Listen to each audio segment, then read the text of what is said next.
आज के संविधान के अंतर्गत हम जो सुप्रीम कोर्ट के बाद रहे हैं, यानी कि जिसमें आप जैसा देखा हुआ आपने शंकरी प्रसाद जो मामला रहा है, इसके बाद गोकुलनाथ का रहा है, फिर केशवानंद है, इसके बाद में फिर जो मिर्वा मिल्स हैं।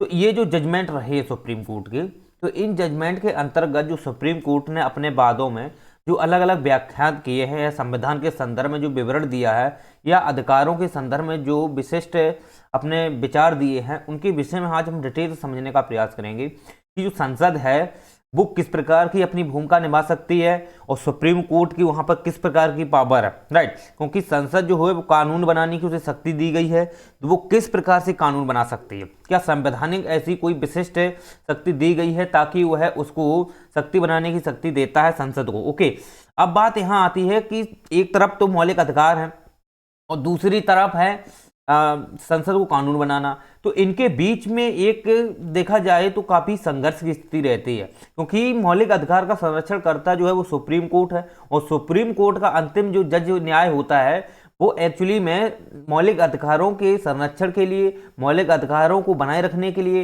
या लोगों के हितों के लिए वो अपना प्रयास करता है।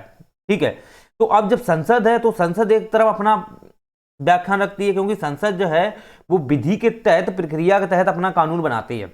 ओके, जो विधि द्वारा जो स्थापित प्रक्रिया है या विधि में जो नियत प्रक्रिया है, अगर उसमें कोई भी ऐसे कानून बनाती है तो निश्चित तौर पर उसी के तहत जो सुप्रीम कोर्ट होता है वो भी विधि द्वारा स्थापित प्रक्रिया के तहत ही काम करता है। यदि कोई विधि के तहत, यानी विधि का मतलब है संविधान या कानून, ठीक, उसमें तहत अगर कोई भी ऐसा नियम या कानून बनाया जाता है, राइट, जो विधि के तहत निहित है, तो उसमें किसी प्रकार का जो संविधान के तहत जो विधि है उसमें किसी प्रकार का जो सुप्रीम कोर्ट है उसको कभी भी उसमें मतलब कि कोई ज्यादा बदलाव या कुछ नहीं कर सकता है।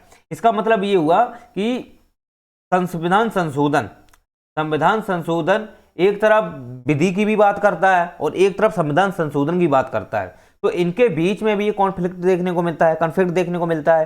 क्यों? क्योंकि आप जानते हो कि जो मौलिक अधिकार का सबसे पहला जो 13वां अनुच्छेद है, 12वां पहला है, तो 13वां अनुच्छेद है वो क्या कहता है? वो यही कहता है कि संसद ऐसी कोई भी विधि नहीं बना सकती जो मौलिक अधिकार की एक भी कुछ भी, मतलब मौलिक अधिकार से जुड़ा एक भी तथ्य या मौलिक अधिकार से जुड़ा एक एक मूल बिंदु को भी परिवर्तित नहीं कर सकती है। ये स्पष्ट लिखा है।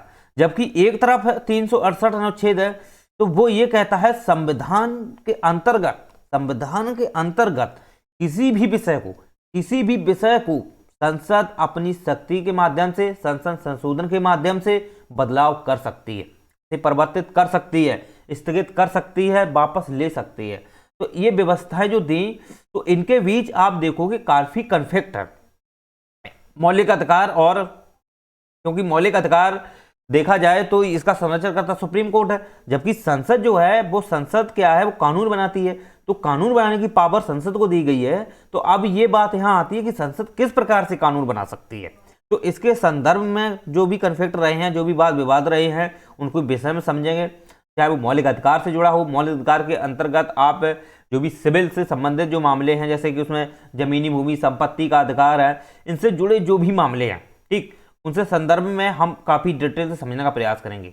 उसके अंतर्गत आपने सुना हो गोकुलनाथ मामला आता है, शंकरी प्रसाद मामला आता है, केशवानंद भारती मामला आता है। ये काफी प्यारे प्यारे जजमेंट रहे हैं। इसके अंतर्गत हम एक एक करके समझने का प्रयास करेंगे।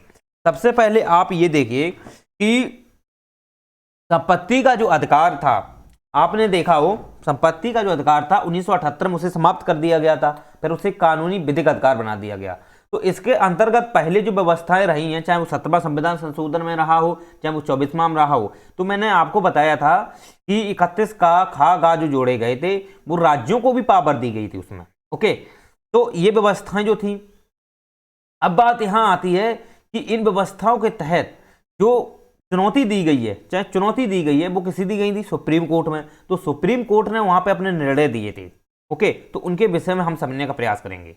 आपको पता था कि सबसे पहले क्या हुआ था कि जब संविधान सभा बनी थी और संविधान सभा ने अपना जो संविधान लागू किया था वो कब किया था? 1950 में 26 जनवरी को, राइट। अब बात ये आती है कि जब ये लागू हो गया तो इसके बाद इससे संबंधित जो भी विषय थे, जो भी थे, वो थे मूल संविधान में।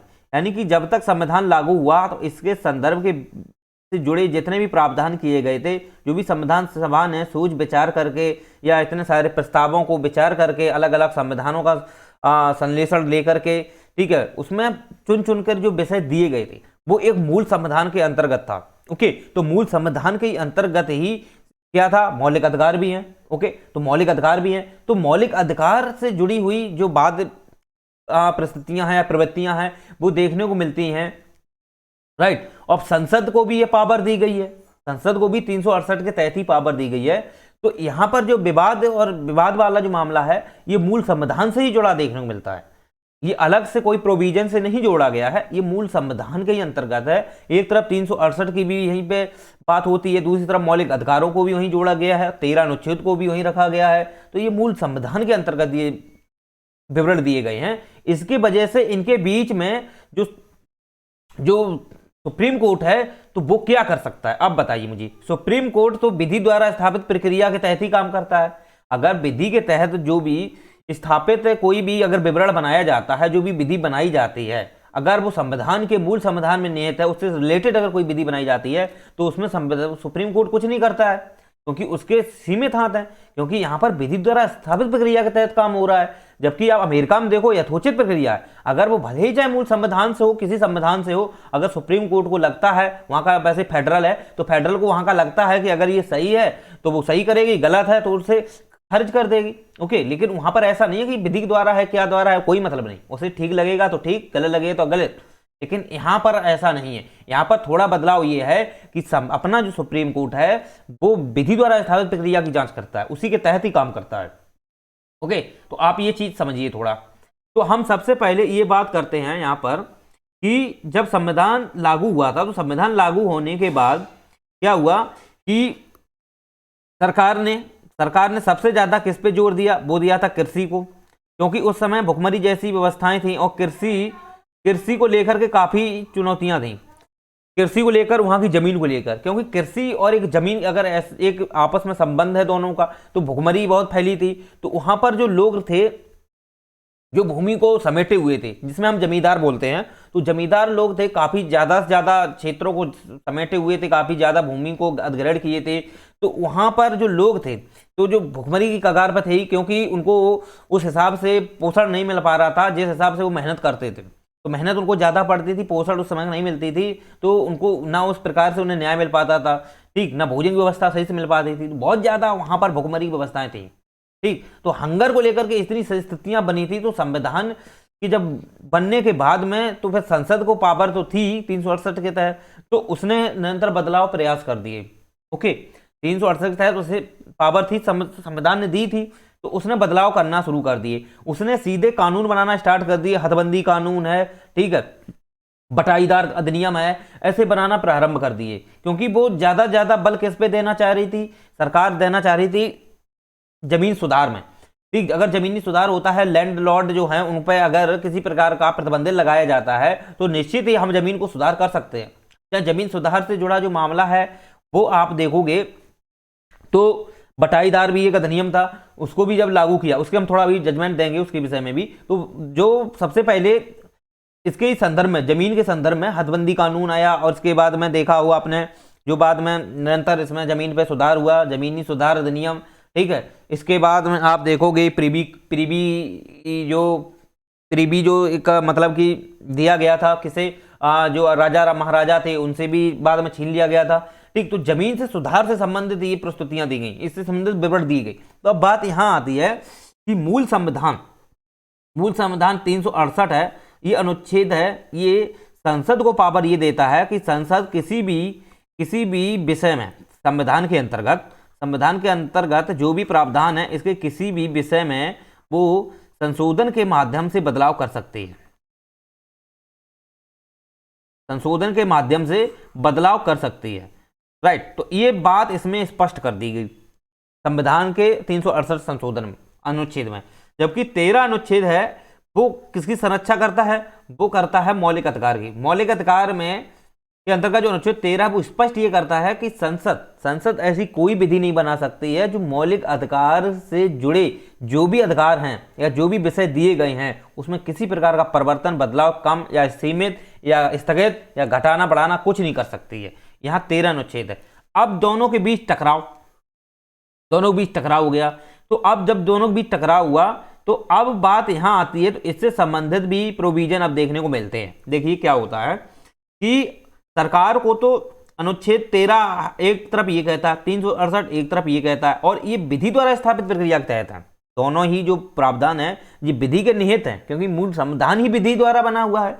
ओके, तो वो दोनों ही इसमें निहित है। अब संसद क्या करे, एक तरफ तो ये है और एक तरफ ये है। लेकिन बात अब यहां आती है, सुनिए मेरी बात।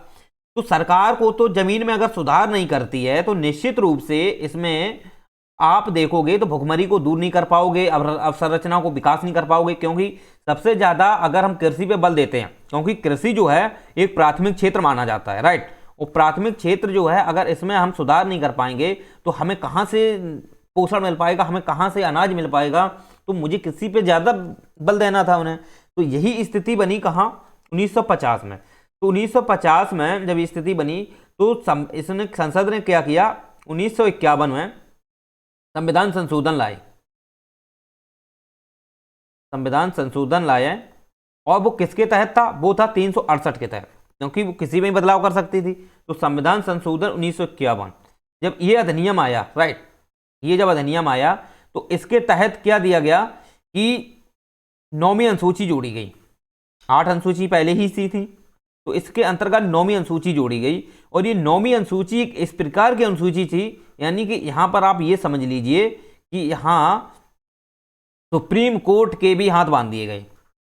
आप ये समझना, आप मेरी बात को, जब 9वीं अनुसूची जब जोड़ी गई तो 9वीं अनुसूची के अंतर्गत वो सभी प्रावधान किए गए जो जमीनी से जुड़े थे, राइट। क्योंकि सरकार को जमीन में सुधार करना था, और जमीन में बड़े बड़े लोग थे जो उच्च वर्ग के लोग थे या जमींदार लोग थे, ओके, उनके पास ज्यादा से ज्यादा जमीनें थी। तो सरकार को हदबंदी कानून या जमीन बंटवारा करना था, ठीक, जमीन वितरण करना था, ओके। तो जमीन में सुधार करना था, और जिन पे ज्यादा जमीन थी उस प्रकार का उसे सही तरीका से मतलब कि संतुलन नहीं कर पा रहे थे, या उसे संचालन नहीं कर पा रहे थे, या प्रयोजन नहीं दे पा रहे थे, तो निश्चित रूप से जमीन में सुधार नहीं हो पा रहा था, क्योंकि जमींदार थे वो ज्यादा से ज्यादा जमीनी समेटे हुए थे। तो अब बात यहां आती है कि जमींदार बड़े बड़े जमींदार थे, तो उनसे जमीन कैसे ली जाए। तो जमीन ने एक प्रकार का देखा जाए तो जमीन को ही सुधार करने के लिए या बड़े बड़े जमींदारों की जमींदारी खत्म करने के लिए, हदबंदी कानून को लाने के लिए या बटाईदार के लिए जो भी कानून बनाए गए, ठीक, तो इसके पहले सबसे पहले ये जोड़ी जो भी कानून बनाए गए तो वो इसके तहत क्या कर दिए गए, ऐड कर दिए गए, इसमें जोड़ दिए गए।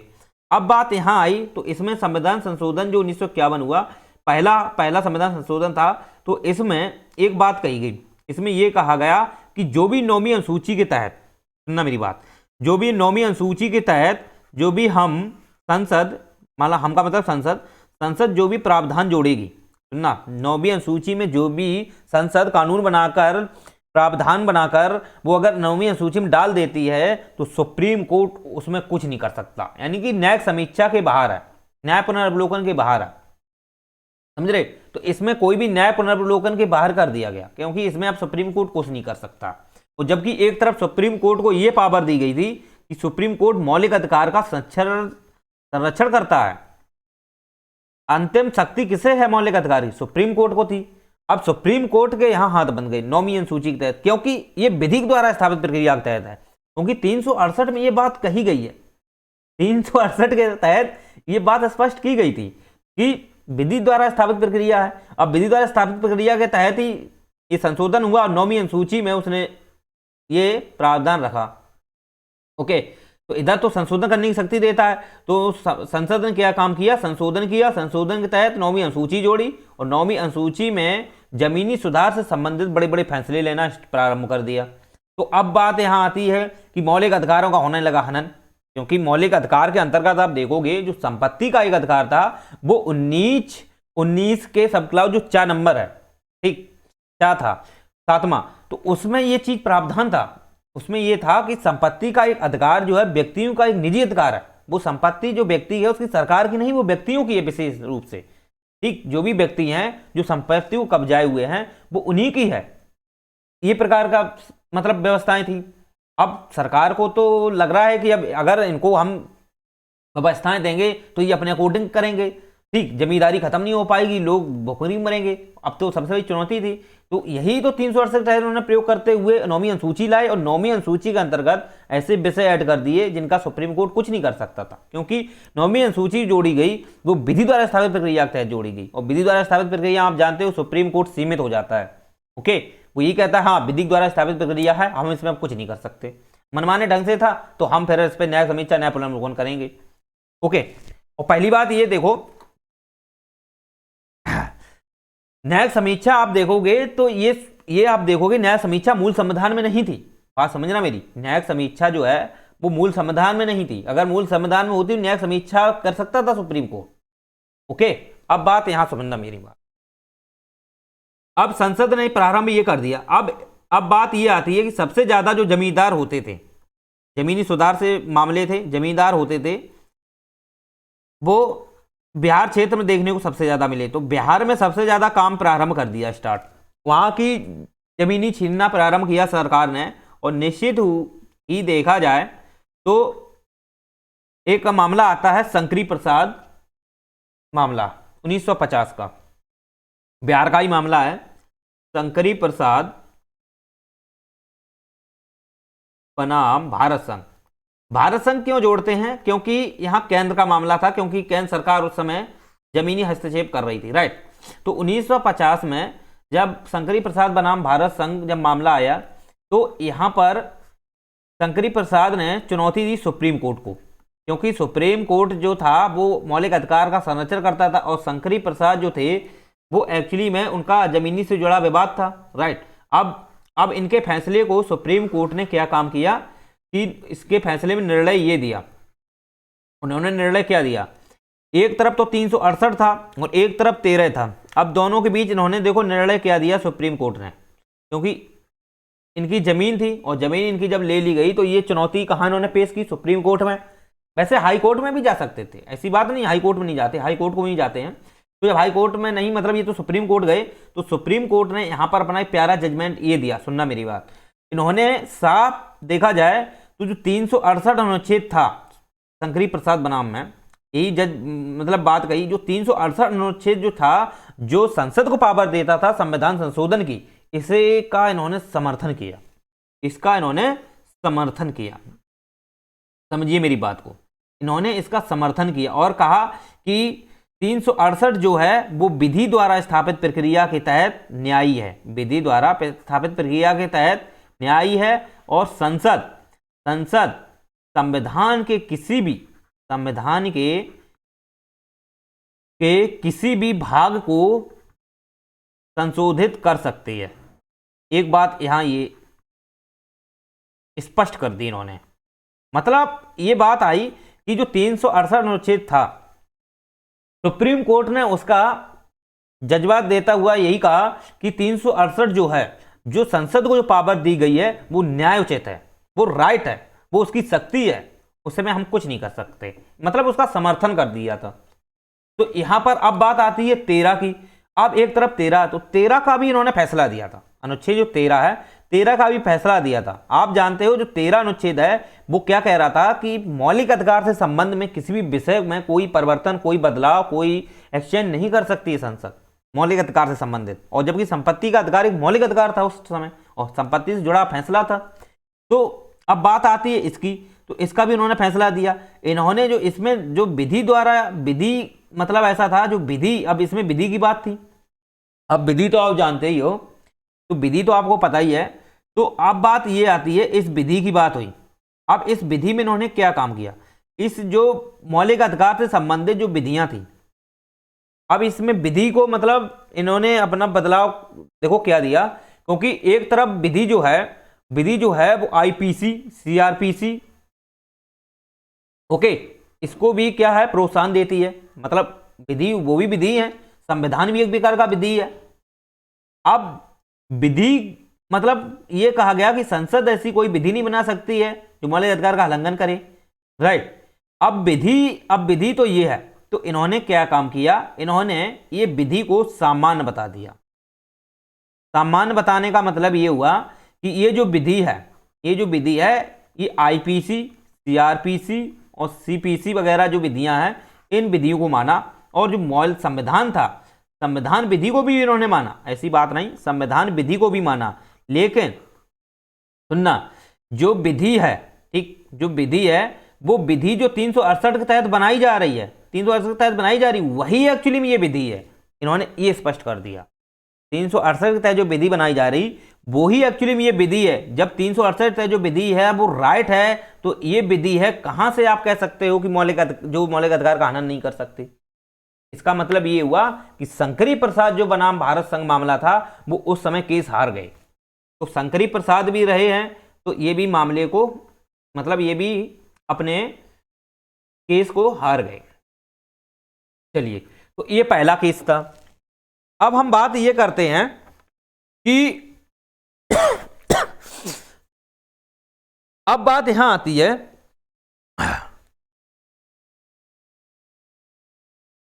धीरे धीरे क्या हुआ कि सरकार निरंतर इस चीज को लेकर फैसला करती गई, सरकार ने निरंतर जजमेंट देती गई। मतलब कि सरकार है अपने संसद कानून बनाती गई, और संसद कानून के तहत वो जमीन को हड़पना प्रारंभ कर दिया। अब जमीन को हड़पने का प्रारंभ कर दिया तो ज्यादा से ज्यादा मतलब जमीनें हड़पने लगी। वो ये चाह रही थी कि जमीन को हड़पेंगे तो सुधार कैसे होगा। तो फिर अब बाद में मामला क्या आता है, 1964 में आप देखोगे तो 1964 में भी फिर राष्ट्रीयकरण हो गया। इंदिरा गांधी ने देखा जाए 1969 में, सॉरी 1969 में 1969 में क्या किया कि जो भी मामले थे, जैसे आप देख लो, जैसे 14 राष्ट्रीयकरण, जो 14 मतलब कि बैंकें थी 1970 में, उसका भी राष्ट्रीयकरण किया, तो उसको भी चुनौती दी गई थी, उसको भी चुनौती दी गई थी। लेकिन इससे पहले आप अगर मामला देखोगे, सबसे पहले 1953 में, तो 1953 में एक मामला और आता है, वो आता है आपका पंजाब से जुड़ा हुआ मामला था, पंजाब का से जुड़ा हुआ मामला था। लेकिन इसकी थोड़ा हिस्ट्री आप समझो। देखो क्या हुआ था कि यही मामला जो था 1953 में, तो जमीन से जुड़ा मामला था, राइट। लेकिन इसकी अंतिम सुनवाई देखी जाए तो 1967 में हुई थी। ये 13 साल तक ये पेंडिंग में पड़ा रहा, कहाँ, संसद में, ओ सॉरी सुप्रीम कोर्ट में।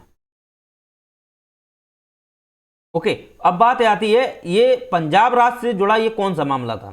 तो आपने नाम सुना हो 1967 का, जो गोकुलनाथ था, गोकुलनाथ था, उससे जुड़ा मामला है। तो गोकुलनाथ अगर आप देखोगे तो इनका थोड़ा आप हिस्ट्री थोड़ा समझिए, देखिएगा क्या था कि ये मामला कलकत्ता से जुड़ा है, क्योंकि कलकत्ता में उस समय जो समाज सुधारक कौन थे, समाज सुधारक वो थे राजा राम मोहन राय, राजा राम मोहन राय। और राजा राम मोहन राय आप देखोगे तो ये वेस्टर्न थिंकर के भी समर्थक रहे हैं। यानी कि वेस्टर्न थिंकर का मतलब यह है, वेस्टर्न जो लोग, उनकी फिलॉसफी है या उनकी अंग्रेजी शिक्षा है, उससे ये काफ़ी प्रभावित रहे हैं। उन्होंने समर्थन किया था कि हम भारतीय शिक्षा में अंग्रेजी शिक्षा को समाहित करना चाहते हैं। ओके, तो और आप देखोगे तो इसी फैसले को लेकर के ये चाहते थे। तो इनके एक दोस्त थे, स्कॉटलैंड के निवासी थे, वो अलेक्जेंडर डफ, आपने सुना हो, स्कॉटलैंड के रहने वाले थे, वो थे अलेक्जेंडर डफ, राइट। और ये जो थे ये एक प्रकार के ईसाई थे, ईसाई यानी मिशनरी थे, राइट, ईसाई थे। अब बात यहां आती है कि ये ईसाई थे, अब और इनकी जो समाज सुधार से ही कौन जुड़े थे, गोकुलनाथ भी जुड़े थे। पहले गोकुलनाथ जो थे वो ईसाई नहीं थे, बाद में इन्होंने धर्म परिवर्तन कर लिया था गोकुलनाथ ने, क्योंकि इनका नाम था हेनरी गोकुलनाथ, राइट। तो इनका आप देखोगे तो जैसे समाज सुधार में राजा राम मोहन राय काम कर ही रहे थे, समाज सुधार में जैसे कि वो ज़्यादा से ज़्यादा समाज सुधार कर रहे थे, जिसमें उन्होंने बहुत सारी महिलाओं के साथ समाज सुधार की उन्होंने बात की। ओके, ब्रह्म समाज की उन्होंने स्थापना की थी। तो ब्रह्म समाज यानी कि एक प्रकार का ब्रह्म समाज की उन्होंने स्थापना की थी। तो ब्रह्म समाज का मतलब यहाँ आप देखोगे कि जितनी भी कुरीतियां हैं उनका खात्मा करना था। ब्रह्म समाज एक ऐसा वर्ण है जो समाज में पूर्ण रूप से समाज सुधार यानी वेश्यावृत्ति को खत्म करने की बात करता है। ओके, तो इससे जुड़ा है। तो ये पहले ही उस पर मेहनत कर रहे थे। तो और इसके समर्थक ये भी थे, क्योंकि अलेक्जेंडर ये तो वैसे भी फिलोसफी थे, फिलोसफर व्यक्ति थे अलेक्जेंडर डफ। तो इन्होंने क्या काम किया, वहीं पे गोकुलनाथ भी जुड़े। तो गोकुलनाथ का जो मामला कैसे आता है वो आप थोड़ा समझिए हिस्ट्री में। तो अलेक्जेंडर जो डफ थे, इन्होंने कलकत्ता में एक चर्च का निर्माण किया, एक चर्च का निर्माण किया। वो कलकत्ता में चर्च का निर्माण किया था और इसमें बहुत सारी भूमि थी, बहुत सारी संपत्ति, राइट, बहुत सारी संपत्ति थी। तो इस चर्च का जब निर्माण किया तो अब बात है कि गोकुलनाथ भी जुड़े हुए थे। तो गोकुलनाथ ने काम किया कि हम क्या इसके प्रमुख बने वो, ठीक। और जब इसके प्रमुख बने तो इन्होंने, गोकुलनाथ ने ईसाई धर्म को अपना लिया था, राइट। गोकुलनाथ ने ईसाई धर्म को अपना लिया तो फिर ये चर्च के प्रमुख बनाए गए। अब जब प्रमुख बनाए गए तो जितनी भी संपत्ति थी बाद में इनको मिल गई, इनको मिल गई। अब सरकार ने एक अधिनियम पारित किया, अधिनियम पारित किया 1953 में। वो किया बटाईदार अधिनियम, बटाईदार अधिनियम। और इसके अंतर्गत सरकार ने क्या काम किया, 30 एकड़ से ज्यादा जमीन, 30 एकड़ से ज्यादा जमीन रखने से प्रतिबंधित कर दिया। यानी कि कोई भी व्यक्ति है, भले ही उसकी कोई निजी संपत्ति है, भले ही उसकी कोई निजी संपत्ति है, वो 30 एकड़ से ज्यादा संपत्ति नहीं रख सकता है, 30 एकड़ से ज्यादा जमीन नहीं रख सकता है। 30 एकड़ का मतलब समझ रहे हो, 150 बीघा, राइट। तो इतने ज्यादा नहीं रख सकता। अब ये बटाईदार के तहत था। अब बात यहां आती है कि ये बटाईदार का जो मामला चल रहा था, बटाईदार का मामला चल रहा था, वो आप देखोगे तो पंजाब में भी ये लागू था, पंजाब में भी लागू था।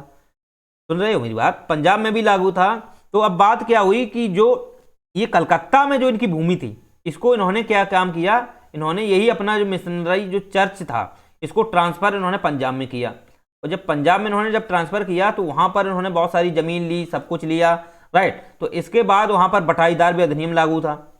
ओके, बटाईदार भी अधिनियम लागू हुआ। तो अब बात यहां आती है कि इसके तहत 30 एकड़ की बात की गई, 30 एकड़ जमीन की बात की गई। तो पंजाब राज्य जो मामला था 1953 में सुप्रीम कोर्ट में पहुंचा था, और वो था गोकुलनाथ वाला मामला, राइट, गोकुलनाथ वाला। लेकिन इसकी जो स्पष्ट सुनवाई जो हुई थी वो 1967 में की गई। अब सुनिए 1967 में क्या हुआ था, क्योंकि इनकी जमीन हड़पी गई तो फिर इन्होंने भी अपना संपत्ति का अधिकार के तहत ये सीधे सुप्रीम कोर्ट गए, और सुप्रीम कोर्ट में वहां पे जज दिए, मतलब कि फैसला दिया गया था गोकुलनाथ वाला, गोकुलनाथ मामला 1967। चलिए ये मामला को थोड़ा समझिए, गोकुलनाथ वाले को। तो इसमें क्या हुआ 1967 में कि इससे पहले, हाँ सुनिए 1967 में क्या हुआ, इन्होंने जो 368 का जो सुप्रीम कोर्ट ने जो पावर दी थी वो किसे पावर मानी गई थी, विधि के तहत थी वो, और वो 368 के तहत संसद को फुल पावर थी, मतलब असीमित शक्ति थी। मतलब भारतीय संविधान को किसी भी अनुच्छेद को किसी भी को भी ये संशोधित कर सकती थी संसद। लेकिन इसे सुप्रीम कोर्ट ने बदलते हुए अपने फैसले को जो शंकरी प्रसाद में जो दिया गया था उसको परिवर्तित कर दिया। सुप्रीम कोर्ट ने तुरंत एक्सचेंज किया, बदलाव किया, और उन्होंने कहा कि 368 के तहत जो संसद की जो पावर है, 368 के तहत जो संसद की जो पावर है वो सीमित है, असीमित नहीं है, यहां सीमित हो रखा। ओके, 368 के तहत उन्होंने सीमित रखा, और जो 13 अनुच्छेद था जो विधि द्वारा, मतलब जो विधि के तहत माना गया था, कि पहले जो कहा था कि ये विधि एक सामान्य विधि है, शंकरी प्रसाद मामला में कहा था, लेकिन यहां जो मामला था, यहां मामला इन्होंने उल्टा और ये कहा कि ये जो विधि है, ये जो विधि है ये मौलिक अधिकार को संरक्षण देने के लिए सही है। मतलब इसको उन्होंने सही साबित कर दिया कि जो विधि 13 अनुच्छेद के तहत जो मौलिक अधिकार का जो संरक्षण के रूप में प्रावधान किया गया वो उचित है, पहले इन्होंने सामान्य विधि के रूप में बदलाव कर दिया था, लेकिन फिर इसको इन्होंने उचित मान लिया। क्या मान लिया? उचित मान लिया। ओके, तो आप ये चीज समझिए पहले, इसी में तो उन्होंने उचित माना था। चलिए, तो अब यहां पे यही तो आ गई कि संसद ऐसा कोई भी बदलाव नहीं कर सकती है जो क्या करे, मौलिक अधिकार से संबंधित हो, समझ रहे। लेकिन फिर भी जमीन, यहां पर एक स्पष्ट यही बात कर दी गई गोकुलनाथ में कि 30 एकड़ से ज्यादा जमीन नहीं रख सकते हो। इसका मतलब है सुप्रीम कोर्ट ने ये बात भी कही, यहां पर दो बातें उन्होंने दी थी। एक बात तो ये दी 368 की 13 वाली, और दूसरी बात है 30 एकड़ जमीन की रखने की। ओके, तो अब ये गोकुलनाथ भी थे, ये भी मतलब मामले को हार गए, मतलब अपने केस को हार गए। क्यों? क्योंकि संपत्ति का अधिकार एक मौलिक अधिकार है, और मौलिक अधिकार है तो सरकार कैसे जमीन छीन सकती है? नहीं छीन सकती ना। लेकिन बात अब यहां पे आती है कि उन्होंने 30 से, सुप्रीम कोर्ट ने भले ही 368 का उन्होंने यहां पे सीमित रखा हो, भले ही उन्होंने 13 विधि को माना हो, लेकिन उन्होंने जमीन को 30 एकड़ तक सीमित रख दिया। तो इसलिए गोकुलनाथ जो मामला था, इस केस में गोकुलनाथ जो थे वो भी हार गए थे। ठीक, तो इस प्रकार आप ये समझ सकते हो। इसके बाद आप देखोगे जो 17वां संविधान संशोधन जो हुआ था 1964 में शायद, तो उसके तहत भी राज्यों को पावर दे दी गई थी। उसके तहत जो 31 का जोड़ा गया, फिर उसमें राज्यों को भी पावर दे दी गई, और राज्यों को पावर दे दी गई थी जमीन को हड़पने की। ओके, जमीन को हड़पने की। चलिए,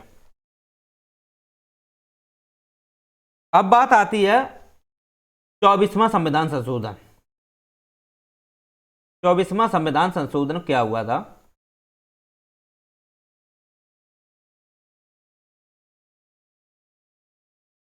इसमें क्या हुआ कि जो 368 था, इसमें एक प्रावधान और जोड़ा गया।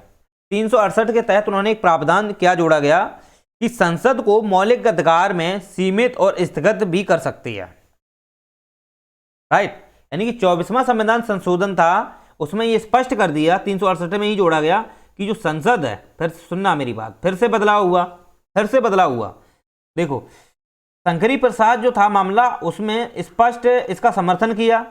इसके बाद गोकुलनाथ में 368 को सीमित कर दिया। अब 24वां संविधान संशोधन हुआ 368 वाला, तो इसमें संसद को ये पावर फिर से दे दी गई कि वो मौलिक अधिकार को सीमित या स्थगित कर सकती है, सीमित या स्थगित कर सकती है।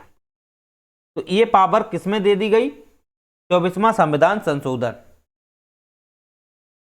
राइट, और इसमें एक बात, क्योंकि ये 1971 में आया था, ठीक है, इसमें एक बात और की गई 13 के तहत, अनुच्छेद 13 के तहत, जो संविधान संशोधन के तहत जो भी फैसला लाया जाएगा, ठीक, जो भी फैसला लाया जाएगा उसे विधि नहीं माना जाएगा। इसका अर्थ क्या हुआ? सुनिए मेरी बात, देखिए 368 जो अनुच्छेद है, इसके तहत कोई भी विधि अगर संसद लाती है या कानून कोई भी संशोधन लाती है, वो एक्चुअली में अब अनुच्छेद 13 के तहत वो विधि नहीं मानी जाएगी, विधि नहीं मानी जाएगी। अब देखो यहां क्या हुआ, अब ये विधि नहीं मानी जाएगी। इसका मतलब है कि अगर जो भी 368 के तहत अगर संसद जो भी पावर करती है, चाहे मौलिक अधिकार को सीमित करे, स्थगित करे, खत्म करे, वो विधि ही नहीं है। अब वो विधि नहीं है तो 13 अनुच्छेद का कोई मतलब ही नहीं, क्योंकि 13 अनुच्छेद क्या कहता है? मौलिक अधिकारों को ताकत देता है। अब वो मौलिक अधिकारों के अंतर्गत जो विधि बनाई जाएगी वो विधि ही नहीं है 13 के तहत, तो वो संसद तो कुछ भी कर सकती है। तो ये पावर इसको यहां फिर से मिल गई 24वां संविधान संशोधन में। ओके, तो आप ये चीजें समझ सकते हो। अब बात यहां आती है, अब एक प्यारा जजमेंट आता है 1973 वाला, अब केशवानंद भारती मामला, उसको थोड़ा समझो। लेकिन उससे पहले आप देखोगे कि प्रीवी पर्स जो था, प्रीवी पर्स को थोड़ा समझ लो, क्योंकि उस समय जो जमीन से संबंधित जो मुद्दे थे, उसी पे ही ज्यादा बल दिया जा रहा था। राइट, तो जमीन से जुड़े थे। तो पीबी पर्स जो था, पीबी पर्स, इसे भी 1970 में खत्म कर दिया गया था। इंदिरा गांधी सरकार ने खत्म कर दिया गया था, क्योंकि इंदिरा गांधी सरकार जो है वो आप देखोगे 1965 के बाद आती है। ओके, और प्रीबी पर्स जो था वो 1970 में खत्म कर दिया गया, राइट। तो फिर वहां पे पहली बात तो इसने क्या काम किया, 1969 में इंदिरा गांधी सरकार ने 14 बैंकों का राष्ट्रीयकरण किया, तो इसके भी चुनौती दी गई थी सुप्रीम कोर्ट में। प्रीबी पर्स को भी खत्म किया। तो प्रीबी पर्स आप जो पहले आप समझो प्रीबी पर्स होता क्या है। देखो, प्रीबी पर्स की अगर हम बात करें तो आप देखोगे जब जितने भी राजा महाराजाएं थे, देसी रियासतें थी, जब वो संविधान सभा में शामिल हो गई, राइट, 1948 तक वो शामिल हो गई थी, जब वो संविधान 1949 तक भी हो गई थी, तो जब वो शामिल हो गई थी तो फिर इनको प्रीबी पर्स दिया गया था। और प्रीबी पर्स एक प्रकार का ऐसा एक दस्तावेज था कि जो इनकी संपत्ति है राजा महाराजा की, जो राजा महाराजा हैं इनकी जो संपत्ति है वो हड़पी नहीं जाएगी किसी भी परिस्थिति में, किसी भी स्थिति में। प्रीबी पर्स जो थी उनको एक संपत्ति से जुड़ा एक पावर दी गई थी, संपत्ति से जुड़ी एक पावर दी गई थी कि राजा महाराजा की जो भी संपत्ति है, जो देसी रियासत थे उनकी जो भी संपत्ति है, उनकी संपत्ति पर किसी प्रकार का कोई हस्तक्षेप नहीं किया जाएगा। तो ये प्रीबी पर्स राजाओं से संबंधित था। लेकिन इंदिरा गांधी ने क्या काम किया, इसको 1970 में ही खत्म कर दिया। ओके, क्योंकि उस समय बहुत ज्यादा इंदिरा गांधी ने बहुत ज्यादा जजमेंट दिए थे, बहुत ज्यादा संशोधन किए, तो उन्होंने प्रीबी पर्स को भी समाप्त कर दिया। ओके, तो आप ये समझ सकते हो।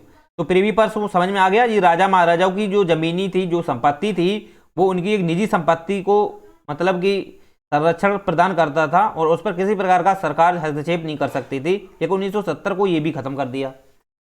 अब बात यहां आती है कि अनुच्छेद जो देखा जाए, फिर बाद में 1973 का जो मामला आता है वो आता है सबसे प्यारा, केशवानंद भारती मामला। केशवानंद भारती मामला, और केशवानंद भारती मामला अगर देखोगे तो ये काफी प्यारा मामला है और ये मामला जो है काफी प्रसिद्ध है, सबसे ज्यादा यही प्रसिद्ध है। ओके, सबसे ज्यादा यही प्रसिद्ध है। इसमें अगर आप देखोगे तो केशवानंद भारती मामला जो 1973 में था, तो सबसे पहले ये जो पेश में आया था वो आया था 24 मार्च 1973 को। वैसे इस पे 70 दिन तक फैसला सुनाया गया था केशवानंद पर, 70 दिन तक इस पर संबंधित मतलब सुनवाई हुई थी। 1972 में ये पेश हुआ था, 1972 में ये पेश हुआ था, 1973 तक ये चला था। ठीक, तो इसको जो लास्ट जज जब इसमें फैसला दिया गया था वो दिया गया था 24 अप्रैल 1973 में।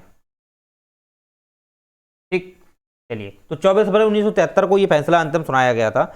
अब इसमें बात ये आती है कि जो आप देखोगे केशवानंद भारती मामला था, जमीन से ही जुड़ा था। तो केशवानंद की थोड़ा आप हिस्ट्री देखो। केशवानंद जी जो थे केरल राज्य से रिलेटेड। तो केशवानंद, पहले केशवानंद जो आए थे वो कैसे आए थे, क्योंकि इससे पहले जो मठ था वहां का, जो उसका नाम आप देखोगे मठ था कासरकोड में था। केरल में एक जिला पड़ता है कासरकोड, राइट, वहां से जुड़ा मामला था। तो वहां पर आप देखोगे मठ था, एक बहुत बड़ा मठ था। और ये मठ जो मतलब जिसने बनाया था, जिसने ये मठ बनाया था, उनका नाम था तोतकाचार। जो तोतकाचार जी थे, जो तोतकाचार थे, उन्होंने इस चीज को स्थापित किया था कासरकोड में एक मठ। और ये मठ जो था वो पहले धर्म से जुड़ा था, यानी कि धर्म प्रचार प्रसार पे जुड़ा था। अब इसके जितने अनुयायी थे वो इसमें काम करते रहे, और उसी में एक अनुयायी जो थे केशवानंद भी थे। जब तोतकाचार खत्म हो गए तो इसके बाद केशवानंद जी आए। तो केशवानंद जो थे इसके फिर वो बनाए गए संरक्षणकर्ता, ठीक, देख रेख करना, मतलब प्रमुख इसके बनाए गए। तो फिर इनके ही तो एवज में आया था, क्योंकि इस मठ का नाम जो था वो था एडलीन मठ था। कभी कभी एडनीन भी आ जाए वो भी ठीक है, राइट। तो ये जो मठ था, ये मठ का नाम है। और ये मठ आप देखोगे काफी प्रसिद्ध मठ था, बहुत ही, क्योंकि धर्म प्रचार प्रसार से ही जुड़ा था, धर्म की व्यवस्थाओं से, धर्म की शिक्षा से जुड़ा था, यहाँ पे धार्मिक शिक्षाएं दी जाती थी। लेकिन बाद में जब केशवानंद भारती आए तो इन्होंने इसी मठ में धर्म की शिक्षा को भी बढ़ावा दिया, कला कला को भी इन्होंने मतलब विकास दिया।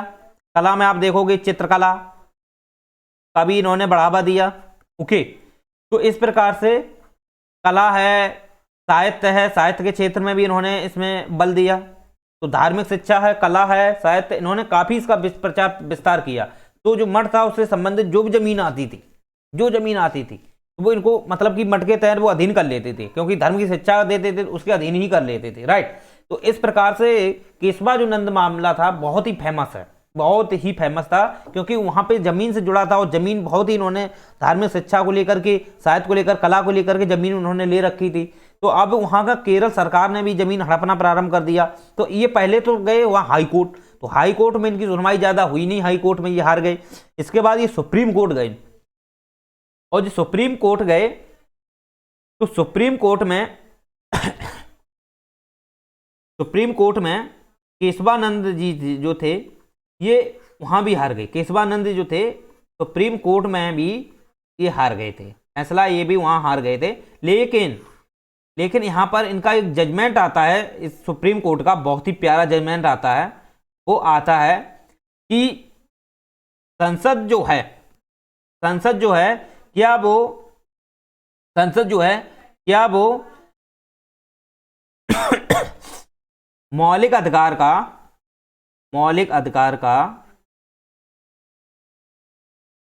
खत्म कर सकती है या समाप्त कर सकती है।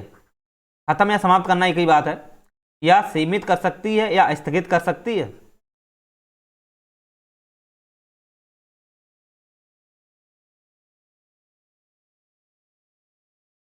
चलिए, तो यहां मौलिक अधिकार को लेकर बात आई कि मौलिक अधिकार के अंतर्गत जो प्रावधान दिए गए हैं, क्या संसद इसमें क्या कर सकती है, बदलाव कर सकती है, या सीमित कर सकती है, या खत्म कर सकती है। इसमें ये बात ये भी उखाड़ी गई।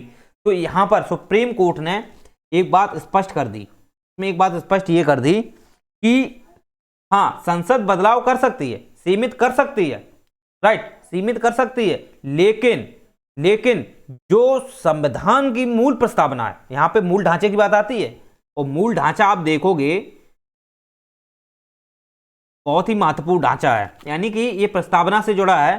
तो यहां स्पष्ट ये कर दिया कि सब जो सुप्रीम कोर्ट ने कहा कि संसद मूल ढांचा में कोई बदलाव नहीं कर सकती, इसके अलावा ये बदलाव कर सकती है। और मूल ढांचा के अंतर्गत बहुत सारे विषय जोड़े गए थे, जैसे संविधान की सर्वोच्चता,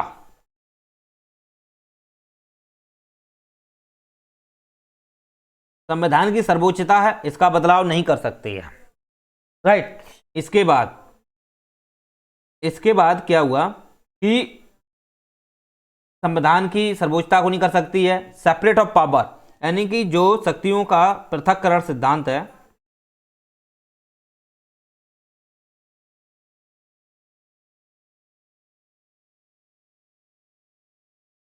शक्तियों का पृथक्करण है, ये भी मूल ढांचा के अंतर्गत रखा। संघात्मक व्यवस्था है,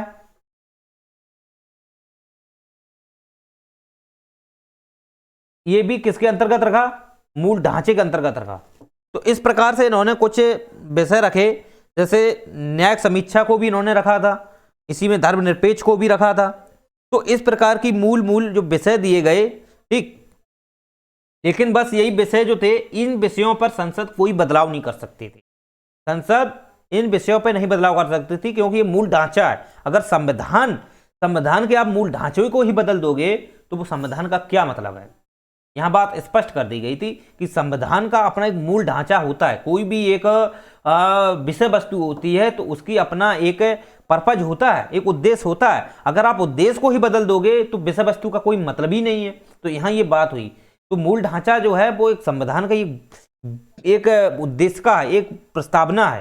तो प्रस्तावना के अंतर्गत जो विषय दिए जाएंगे उसमें संसद किसी भी प्रकार का बदलाव नहीं कर सकती है, ठीक। हाँ, और मैं संशोधन करके बदलाव कर सकती है। तो आप जानते हो कि फिर आप देखोगे तो 21 का आप ये भी देखोगे, आप जोड़ा गया, राइट। 21 का है शिक्षा का अधिकार, जोड़ा गया। निजता का आप अधिकार देख लो, ओके, भूलने का अधिकार देख लो। तो ये जो है अनुच्छेद 21 के तहत बहुत सारे फिर संसद ने मतलब संसद के तहत भी जोड़े गए, और सुप्रीम कोर्ट ने भी इसमें मतलब कि उसकी सुरक्षा के लिए अलग अलग विषय दिए। ठीक, तो आप ये चीज समझ सकते हो। तो मूल ढांचा के अंतर्गत एक साथ सभी को नहीं जोड़ा गया था। अब यहाँ पे न्यायिक समीक्षा को भी जोड़ दिया, न्यायिक समीक्षा को भी रखा।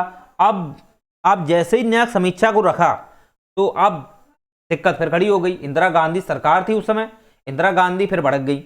उन्हें कही ये क्या कर दिया, क्योंकि उस समय आप देखोगे तो इतनी ज्यादा इंदिरा गांधी अपने अकॉर्डिंग विषय बना रही थी, बहुत ज्यादा से ज्यादा। तो न्यायिक समीक्षा जो थी उसको लेकर के फिर उन्होंने 1976 में 42वां संविधान संशोधन किया, और 42वां संविधान संशोधन के तहत 1976 में न्यायिक समीक्षा को ही सुप्रीम कोर्ट से छीन लिया, उसकी पावर को ही छीन लिया। क्योंकि आप जानते हो कि वो सुप्रीम कोर्ट की शक्तियों को मतलब सीमित करना चाहती थी अपने अकॉर्डिंग, राइट। तो न्यायिक समीक्षा को ही छीन लिया।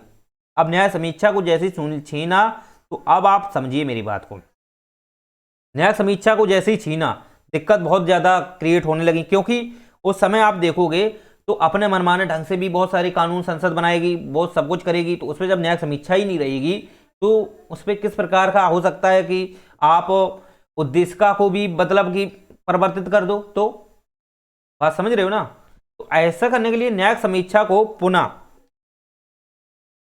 1978 में जोड़ा गया था। वो जोड़ा गया था 44वां संविधान संशोधन, और 44वां संविधान संशोधन 1978 को जब जोड़ा गया तो इसमें एक बात स्पष्ट कर दी कि 24 अप्रैल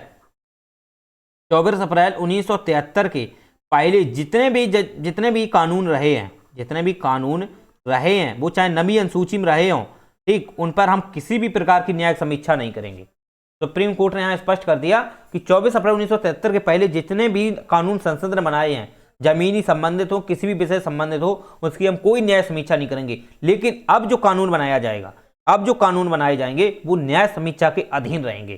तो इसलिए 1978 में मोरारजी सरकार थी, ओके, मोरारजी देसाई सरकार थी, उन्होंने न्यायिक समीक्षा को पुनः बहाल कर दिया और सुप्रीम कोर्ट को पुनः पावर दे दी कि हाँ तुम्हारी ये शक्ति है, तुम न्यायिक समीक्षा कर सकते हो। क्योंकि यहाँ बुद्धिजीवी लोग हैं और यहाँ तो कुपड़ अनपढ़ लोग हैं।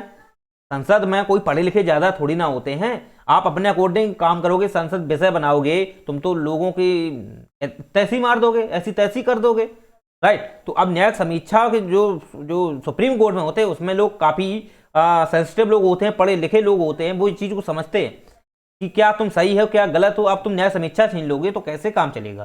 तो 1978 में पुनः मोरारजी देसाई सरकार ने दे दी थी न्यायिक समीक्षा। चलिए, तो फिर ये मूल ढांचा के अंतर्गत बहुत निरंतर विषय जोड़ते गए, वो धीरे धीरे उसमें बदलाव होता गया। लेकिन केशवानंद जी थे यहाँ भी हार गए थे, क्योंकि उनकी जमीन को फिर भी हड़प लिया गया था। ओके, अब बात यहाँ आती है कि 1976 में ही क्या हुआ था, मौलिक कर्तव्य भी जोड़े गए थे। मौलिक कर्तव्य आप देखोगे स्वर्ण सिंह समिति जो थी, ये कमेटी बैठी थी स्वर्ण सिंह नाम से, तो उसके तहत इनको जोड़ा गया था। उस समय जो थे वो 10 जोड़े गए थे, राइट, और 11वां जो था वो 86वां संविधान संशोधन के तहत जोड़ दिया गया था।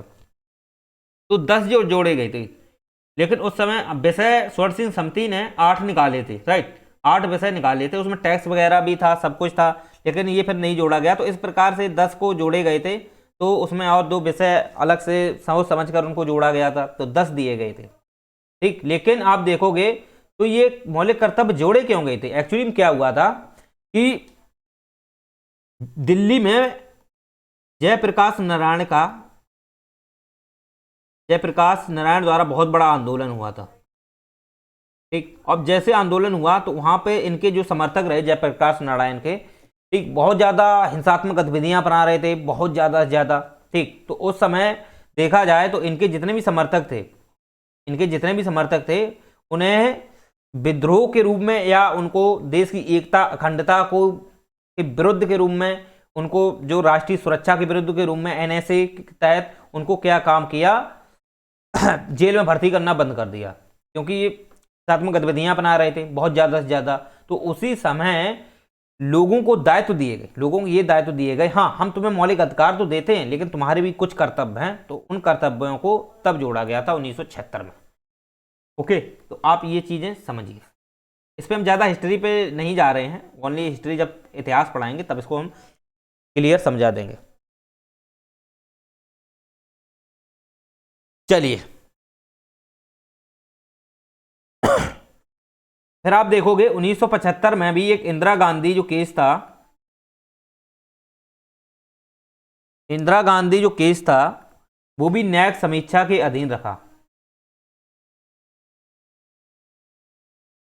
न्यायिक समीक्षा के अधीन रखा था, तभी इंदिरा गांधी जो केस था उसको जब न्यायिक समीक्षा के अधीन रखा था, तभी तो इंदिरा गांधी ने क्या काम किया था, न्यायिक समीक्षा को 1976 में ही छीन लिया था।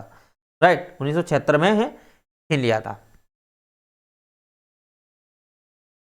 क्योंकि इस समय आप देखोगे 49वां संविधान संशोधन जो हुआ था, 49वां संविधान संशोधन जो 1975 में हुआ था, आप थोड़ा इसको समझ लो, 1975 में हुआ था, उसके तहत कुछ ये कहा गया था कि प्रधानमंत्री